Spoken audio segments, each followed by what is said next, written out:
आज मैं political analysis कर रहा हूँ। प्रशांत किशोर जी ने कहा जो 5 राज्यों में ये चुनाव हुआ और जिसमें 4 राज्यों में भाजपा जीत गई, 24 में नहीं जीतेगी भाजपा। 2024 का लोकसभा का चुनाव होगा, 24 में नहीं जीतेगी भाजपा। और ममता दीदी जी बोल रही है अखिलेश जी यादव जी से जो फॉरेंसिक जांच करवाइए। हम प्रशांत किशोर जी का भी स्वागत करते हैं, हम ममता दीदी जी का भी स्वागत करते हैं, ममता दीदी जी का भी स्वागत करते हैं। आप अपने विधानसभा से सर्वसम्मति से पास करवाइए जो आपके राज्य में जो चुनाव हुआ उसका सीबीआई जांच करवाए। आप सिफारिश कीजिए सुप्रीम कोर्ट के मुख्य न्यायाधीश के 3 सदस्यीय खंडपीठ की अध्यक्षता में सीबीआई जांच होगी आपकी जांच। आपके विधानसभा में जो पूरे पश्चिम बंगाल में जो चुनाव हुआ, कितने लोग मरे, कितने लोग पलायन किए, कितने लोगों का कितना बड़ा घोटाला किए। मैं आज तक मांग करता हूँ एग्जिट पोल 100% सत्य हुआ। 2 ही राज्य में आज तक, एक पश्चिम बंगाल में, एक बिहार में एग्जिट पोल फेल हुआ और दोनों जगह घोटाला हुआ। दोनों जगह जनता का सेवा नहीं, हम घोटाला करने में मास्टर माइंड हैं। और प्रशांत किशोर जी कालनेमी के अवतार हैं। जब हनुमान जी को बाण लगा, भगवान राम ने कहा हनुमान जी से जाके दवाई लाओ, तो दवाई लाने के लिए रास्ते में कालनेमी आखिर रास्ता रोकने का प्रयास किया और हनुमान जी का रास्ता रोकने का प्रयास किए, लेकिन कुछ देर के लिए रास्ता जरूर रुका, लेकिन हनुमान जी ने उसे स्वर्ग सिधार दिए और आए दवा ले करके लखनलाल को। कालनेमी जिमी रावण राहु, तो कालनेमी हैं कुछ लोग, वैसे हैं राजनीति में कालनेमी बन के बैठे हुए हैं जो भाजपा का रास्ता रोकने के लिए। ये किस तरह से उत्तर प्रदेश में चुनाव लड़ने के लिए कई, अब बिहार की सभी पार्टियां गई थी, बिहार की सभी पार्टियां आज अब बदले बदले बयान दे रहे हैं, आज बदले बदले बयान दे रहे हैं।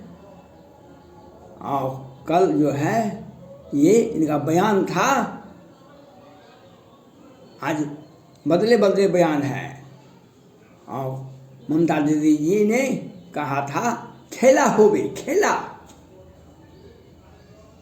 और प्रशांत किशोर जी आपको जो कहते हैं हम राजनीतिक नीतिकार हैं, ये भ्रम है। सत्ता के पीछे आपने तो कांग्रेस पार्टी की लुटिया डुबा दी, जो अब वह निकल भी नहीं पाएगी आपके चलते। आपने इसके पहले उत्तर प्रदेश में कांग्रेस पार्टी का नीतिकार बने थे और वहाँ पर कांग्रेस पार्टी का लुटिया डुबा दिए। 5 सीट पर 403 विधानसभा सीट में 4-5 सीट पर कांग्रेस पार्टी आई थी पहले। आपने ही कांग्रेस पार्टी का, जो आपके जैसे व्यक्ति पर जो विश्वास करेगा उसका लुटिया डूबेगा ही डूबेगा। और वह कालनेमी की तरह कुछ देर के लिए भाजपा का रास्ता रोक सकता है, कुछ देर के लिए भाजपा का रास्ता रोक सकता है, लेकिन अस्थाई आपका जहाँ पर जगह है आप वहाँ पहुँच जाएंगे, आप वहाँ पहुँच जाएंगे, इसमें कहीं शंका नहीं है। लेकिन विलम्ब होता है धर्म के रास्ते पर, न्याय के रास्ते पर, न्याय पाने के लिए, धर्म के रास्ते पर चलने के लिए, रामायण पढ़ने के लिए आपको सीखना पड़ेगा, आपको धैर्य बना कर रखना पड़ेगा। आपको घोटाला से धन कमाया जा सकता है, लेकिन उद्यम से और नीति से, न्यायोचित तरीके से, ईमानदारी से अगर धन कमाइएगा तो बहुत विलम्ब होगी, बहुत विलम्ब होगी। रामायण को एक एक पंक्ति को पढ़िएगा, बहुत कष्ट होगा पढ़ने में, बहुत आंख गाड़ना पड़ेगा, बहुत आंख में, लेकिन जब पढ़ेंगे वह अस्थायी होगा। वह टेप और टीवी से 2-4 लाइन सुन लेने से भक्ति नहीं आ जाती है, और 2-4 MLA बन गया तो हम तो बादशाह हो गए, हम तो रणनीतिकार हो गए। क्या हुआ? बिहार के जदयू का क्या हुआ? झारखंड में गए, रघुवर दास जी के सरकार को गिरवा दिए, वहाँ पर पुनः सरकार रघुवर दास की नहीं बनी। कलकत्ता गए, पश्चिम बंगाल गए, वहाँ पर ममता दीदी जी जीत गई, भाजपा हार गई। उत्तर प्रदेश में क्या हुआ? आपका क्या मिला? आपको एक विधानसभा में 200 वोट, एक विधानसभा में 50 वोट, एक विधानसभा में, पश्चिम बंगाल में देखिए इनका, एक विधानसभा में। झारखंड में कितना इनको सीट मिली जदयू को? कुछ भी नहीं। पश्चिम बंगाल में कुछ भी नहीं, उत्तर प्रदेश में कुछ भी नहीं। और हम प्रधानमंत्री बनने के उम्मीदवार हैं। 14 में केसी त्यागी और जदयू के राष्ट्रीय अध्यक्ष वशिष्ठ नारायण सिंह जी, और आज जो है केसी त्यागी और उपेंद्र कुशवाहा, ललन सिंह प्रधानमंत्री को उम्मीदवार बताते हैं, राष्ट्रीय अध्यक्ष नीतीश कुमार जी को, और कभी राष्ट्रपति का उम्मीदवार बताते हैं, संयुक्त साझा उम्मीदवार। अगर आपको अस्थायी नौकरी नहीं है तो आपको अप्लाई करना पड़ेगा, आपको अप्लाई करना पड़ेगा। और प्रशांत किशोर जैसे व्यक्ति को सलाहकार में रखना पड़ेगा, क्योंकि ये लोग मौका वारदात कालनेमी की तरह काम करते हैं, जिससे इनको कुछ न कुछ मिल जाता है। कहीं न कहीं जब हनुमान जी को भी कुछ देर के लिए समय मौका जा सकता है, तो आप आदमी का क्या महत्व है? आपको कोई रोक सकता है, हमको कोई रोक सकता है, लेकिन अस्थाई आपका नहीं होगा। आज भाजपा उत्तर प्रदेश में किस तरह से बिहार के जदयू, हिंदुस्तान अवाम मोर्चा, ये सन ऑफ मल्लाह और सारे पार्टी वाले किस तरह से रोका रास्ता को उत्तर प्रदेश में। और क्यों एग्जिट पोल 100% सही हुआ? पूरे भारत में, लेकिन 2 जगह इनको सोचने के लिए तो ये बयान देते हैं बड़े बड़े। तो ममता दीदी जी से मैं अपील है, आप सिफारिश कीजिए।